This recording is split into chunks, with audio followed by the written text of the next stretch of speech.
आज हम लोग क्वेश्चन आवर का सेकंड पार्ट स्टार्ट कर रहे हैं और आज 1 मार्च है। आज हमारे पास 2 विद्यार्थी फिर से हैं और इनसे हम लोग क्वेश्चन आवर चलाएंगे।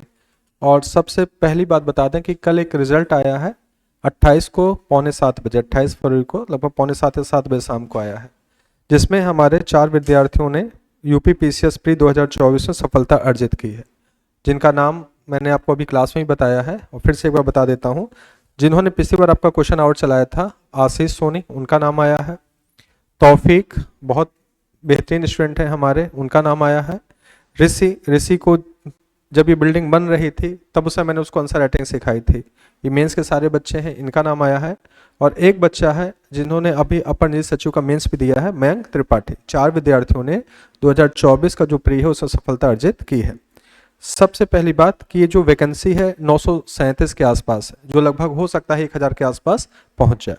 तो जो भी विद्यार्थी यहाँ बैठे हैं, जो सुन रहे हैं, लगातार जिनका भी सपना हो कि मुझको पीसीएस क्रैक करना है, सच में एक सपनों को लेकर चलो। प्री कर लो, फाउंडेशन कर लो, मेंस कर लो, देखा जाएगा क्या होना है ना। और बन गए तो फिर एसटीएम से नीचे नहीं बनेंगे, है ना। तो उसी कड़ी पर, क्योंकि आपको बताऊँ, जो पीसीएस में एक पार्ट होता है जहाँ पर आपको बोलना पड़ता है, जिसको हम कहते हैं इंटरव्यू। मान लीजिए किसी ने कहा कि हमको नहीं पहुंचना है वहां तक, सर हमें और दिशा में जाना है, तो कहीं भी जाओगे तो बोलना तो आपको पड़ेगा ही।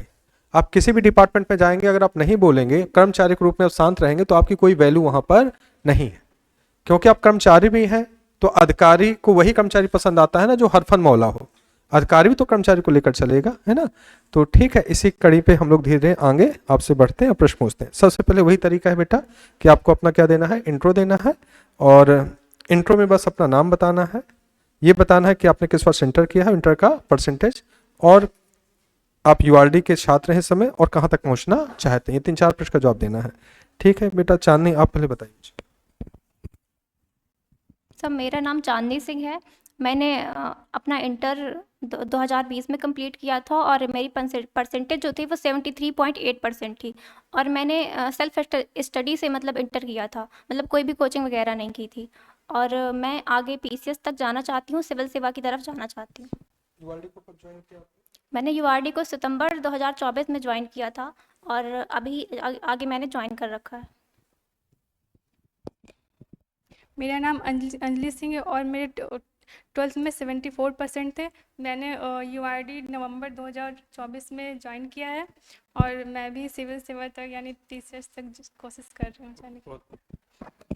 देखिए, एक ख्वाब होता है ना, और उस ख्वाब को अगर हम रोज देखें तो उसके प्रति हम लोग मेहनत करना क्या करते हैं, स्टार्ट करते हैं। तो उसी आज कड़ी पे हम लोग एक क्वेश्चन आउट चला रहे हैं और इनसे प्रश्न पूछेंगे और देखते हैं बच्चे कितना बता पाते हैं। तो तैयार हैं आप लोग? चलिए देखते हैं।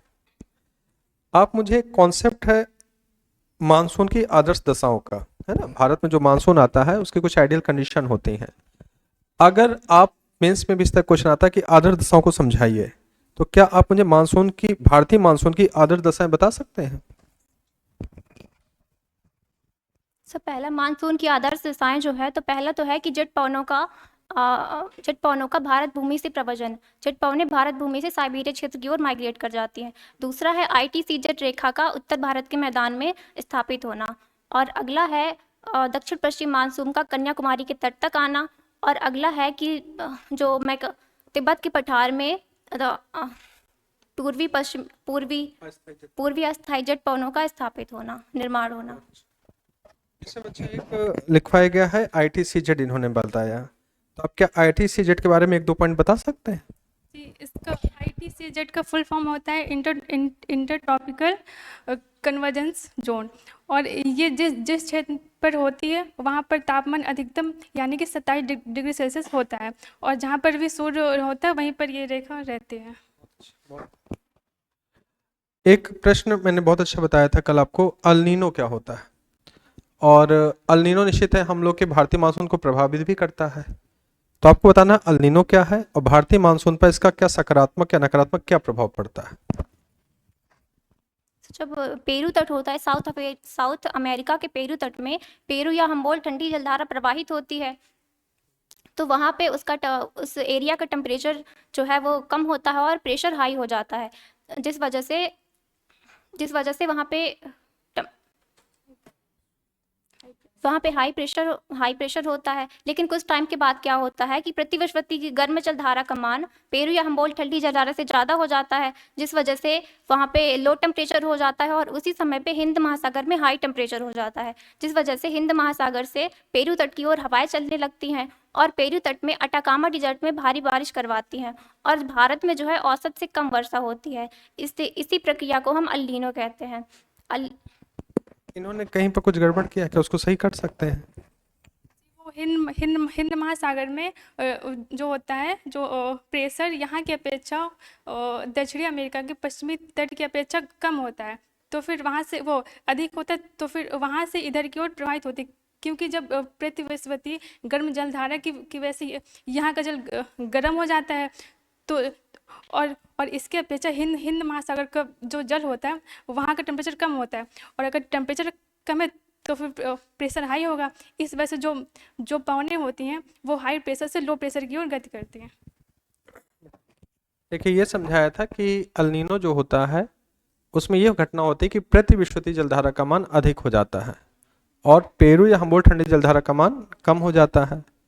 तो जब गर्म जलधारा का मान अधिक होगा तो वहाँ का ताप बढ़ जाता है, तो ताप बढ़ेगा तो वहाँ का दाब कम हो जाता है, और उसी समय हिंद महासागर में या फिर ऑस्ट्रेलिया के पूर्वी हिस्से का जो तापमान है वो कम है और वहाँ का दाब क्या है, अधिक हो जाता है। तो जो हवाएं हैं ऑस्ट्रेलिया क्षेत्र से पेरू तट की ओर आना क्या कर देती हैं, स्टार्ट कर देती हैं, जिससे अटाकामा में क्या है, भारी बारिश होती है और बाद में औसत से कम वर्षा होती है। इसी घटना को हम अल नीनो कहते हैं। देखिए, बहुत अच्छा बताया है। और देखिए, आप लोग अभी तो एक दिन पहले पढ़े हैं, हाँ, यहाँ पर इलाहाबाद दिल्ली चले जाओ तो आदमी कहता है अरे अभी तो हम 2 ही साल पहले आए थे, ऐसे बोलते हैं, मतलब 2 साल पहले आए थे। वो लोग ये कहना चाहते हैं कि हम 2 साल पहले आए थे, अभी हमें ज़्यादा समय नहीं हुआ है। आप एक दिन पहले आए हैं, 2 साल छोड़िए, 1-2 दिन पहले आपने कोर्स तैयार किया, फिर भी आपने बहुत अच्छा सुनाया है। तो हम लोग उन लोगों से बेहतर है। कंपटीशन हमारा इसी बात का है कि हम लोग कम संसाधनों में मेहनत ज़्यादा करेंगे और खूब मेहनत करिए। और पूछते हैं 1-2 प्रश्न, कुछ तो चीज़ें गड़बड़ हो ही जाती हैं इधर उधर से, है ना। तो कुछ तथ्यात्मक चीजें पूछे आप लोगों से।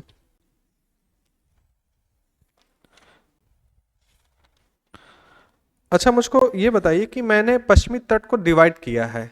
अगर याद आ रहा हो कि पश्चिमी तट वैसे लोग एक बार में कह देते हैं कि मालाबार तट है, लेकिन हम लोगों ने उसको कई पार्ट में बांट के पढ़ा है। तो आपका नंबर है, आप मुझको बताइए कि पश्चिमी तट को 3 पार्ट में डिवाइड किया है, तो बताइए 3 पार्ट कौन से हैं और कहाँ से कहाँ तक है। जी, इसको 3 पार्ट में डिवाइड किया गया। पहला पार्ट है कोंकण तट, जो गुजरात से गोवा तक है। दूसरा है केंद्रा तट, जिसको गोवा से केरल यानी कि मंगलोर बंदरगाह तक डिवाइड किया गया, रखा गया है। और फिर तीसरा है मालाबार, जो यहाँ से कर्नाटक से लेकर तमिलनाडु तक है। मंगलोर बंदरगाह कहाँ पर बता सकते? जी, कर्नाटक में। देखिए, यहाँ पे एक प्रश्न तैयार हो गया कि जो मंगलोर बंदरगाह है वो कहाँ पर है, कर्नाटक में। बहुत अच्छा। जाने बेटा, एक प्रश्न है कि हमारे पास समुद्र तटीय राज्य हैं, पूरब के भी हैं और पश्चिम के भी हैं। आपको एक कठिन प्रश्न देता हूं, वैसे तो आप सरल बता देंगे। कठिन ये है कि इनकी तट की लंबाइयों का क्रम होगा, तो घटता हुआ क्रम बताना है आपको। समझ में आ रहा है प्रश्न क्या है? तो पहले मुझको बताइए कितने राज्य हैं जो समुद्र के किनारे स्थित है और उनकी तट की लंबाई का घटता हुआ क्रम बताइए। सर, जो 9 राज्य हैं हमारे इंडिया के, वो समुद्र तट की सीमा को टच करते हैं। सबसे ज़्यादा टच करता है गुजरात, उसके बाद आंध्र प्रदेश, देन तमिलनाडु, फिर उधर है महाराष्ट्र और केरल, देन उड़ीसा और पश्चिम बंगाल, फिर कर्नाटक और गोवा। चलिए, 2 प्रश्न बस और पूछते हैं, फिर इसको समाप्त करते हैं क्वेश्चन आवर को। प्रश्न इस प्रकार से है कि हमारे यहाँ कुछ जैसे नदियां पड़ते हैं, तो नदियों के 2 क्रम हैं, या तो क्रमवर्ती हैं या अक्रमवर्ती हैं। तो क्या मुझे आप क्रमवर्ती और अक्रमवर्ती नदियां बता सकते हैं बेटा? क्रमवर्ती नदियाँ वो होती हैं जो अपनी प्रादेशिक ढाल का अनुसरण करती हैं। क्रमवर्ती नदियों को 4 पार्ट में डिवाइड किया गया है। एक है पूर्ववर्ती, वो पहला है अनुवर्ती, दूसरा है पूर्ववर्ती, तीसरा है नवानुवर्ती और चौथा है प्रत्यानुवर्ती। इसके अक्रमवर्ती नदियाँ जो हैं, जो अपनी प्रादेशिक ढाल का अनुसरण नहीं करती, इनको 2 भाग में डिवाइड किया गया है। एक है अध्यारोपित और दूसरा है पूर्ववर्ती। जो अध्यारोपित होती है वो अपने मार्ग पे आने वाले जो अवरोध होता है उसके ऊपर से चली जाती है, प्रवाहित होती है। लेकिन जो पूर्ववर्ती होती है वो अपने अपने मार्ग पे और आने वाले अवरोध को काट देती है, और जैसे कि अपनी गंगा नदी हो गई, ब्रह्मपुत्र, सिंधु नदी है। एक प्रश्न अंतिम है आपसे कि एक क्रम बतवाया था मैंने कि बंगाल की खाड़ी में गिरने वाली नदियों का एक क्रम बताया था, ठीक है? क्या उत्तर से दक्षिण का आप क्रम बता सकते हैं? बता सर, सबसे पहले गिरती है हुगली नदी, उसके बाद गिरती है स्वर्ण रेखा, देन ब्राह्मणी, महानदी, गोदावरी, कृष्णा, पेन्नरू, पेन्नियार, कावेरी नदी। इतनी नदियां हैं जो गिरती है बंगाल की खाड़ी में। और फिर नीचे है एक वैगई नदी जो कि मन्नार की खाड़ी में गिरती है। एक प्रश्न है अंजलि आपसे कि हमने एक पढ़ाया था आपको गंगा निर्माण पढ़ाया था, उससे प्रयाग पढ़ाए थे कई, है ना? जब नदियां मिलती हैं तो प्रयाग, तो कुछ प्रयाग अपने मन से बता सकते हैं कि अपने मन से? हाँ, ठीक। गंगा नदी के निर्माण में जी, इसमें 5 प्रयाग बनते हैं। पहला आएगा हमारा जब भागीरथी जब निकलती है गंगोत्री से, तो इसकी सबसे बड़ी सहायक नदी है अलकनंदा, और इसी में जब इसकी सहायक नदियाँ मिलती हैं तभी जाकर हमारे ये पंच प्रयाग बनते हैं। इसमें जब अलकनंदा में जब जाकर धौलीगंगा मिलती है तब जाकर ये बनता है विष्णु प्रयाग। और जब इस अलकनंदा में जब नंदाकिनी नदी मिलती है तब बनता है नंद प्रयाग। और जब अलकनंदा में वो पिंडार नदी मिलती है तब बनता है कर्ण प्रयाग। और जब इस अलकनंदा में ऊपर से चोरामारी ग्लेशियर से जब मंदाकिनी नदी आकर मिलती है तब बनता है रुद्रप्रयाग। और जब ये अलकनंदा नदी भागीरथी से मिलती है तब बनता है देवप्रयाग, और यहाँ से इसको गंगा कहते हैं। देखिए, शुरुआती दौर पर होता है ना, थोड़ा सा डर लगता है, फिर धीरे धीरे कॉन्फिडेंस क्या हो रहा है बच्चों का, अच्छा होता जा रहा है। घबराना नहीं है, देखिए जो कुछ हो रहा है सब आपके लिए हो रहा है। और लास्ट बात है कि देखिए 92 सी जगह से हर साल पीसीएस में नाम आना बहुत बड़ी बात है। और पीसीएस की जो पहली कड़ी वो प्री परीक्षा ही है, और इस बार का पेपर भी क्या आया था, टफ आया था, फिर भी हमारे 4 विद्यार्थी उसमें अपना नाम लाने में क्या हुए, सफल हुए। निश्चित है एक ही सपना है कि इनमें से कोई एसडीएम बने। अगर एसडीएम बन जाए तो बहुत अच्छा है, नहीं तो 900 पद हैं, कोई ना कोई तो रैंक मिलने ही चाहिए, है ना? तो निश्चित है कि विद्यार्थी बहुत अच्छा करेंगे। और साथ में आप जो 2 विद्यार्थी मेरे सामने प्रस्तुत हुए, तो आपको फायदा तो हुआ होगा। क्वेश्चन आउट से कुछ लाभ है, ये लाभ बता दीजिए फिर। सर, ये होता है कि अगर पब्लिक प्लेस में कहीं बोलना है तो वहाँ पे बोलने का कॉन्फिडेंस आपका बढ़ता है इन सब चीज़ों से हमारा। जी, मेरे अंदर तो मतलब बहुत ज़्यादा है फोबिया कि यहाँ पे किसी के सामने आकर बोलना बहुत ज़्यादा, मुझे आता भी होता है, मैं भूल जाती हूँ। लेकिन कुछ टाइम से हो रहा है कि थोड़ा थोड़ा अंदर से कॉन्फिडेंस आ रहा है कि मैंने पिछली बार नहीं, मैं पार्टिसिपेट मैंने तैयार किया था महाकुंभ में, बट नहीं बोल पाई थी। लेकिन इस बार मैंने सोचा था कि मुझे जाना है, भले ही मुझे आए या ना, बट बोलना है इसलिए। और देखिए एक चीज़ ध्यान रखिएगा, जब हम अपने कंफर्ट जोन से बाहर निकलते हैं तभी हमारा सिलेक्शन होता है। हम कंफर्ट जोन बने रहेंगे हमारा कुछ नहीं होगा, क्योंकि कंफर्ट जोन का मतलब होता है जो आपके पास है उसी में रहना चाहते हैं।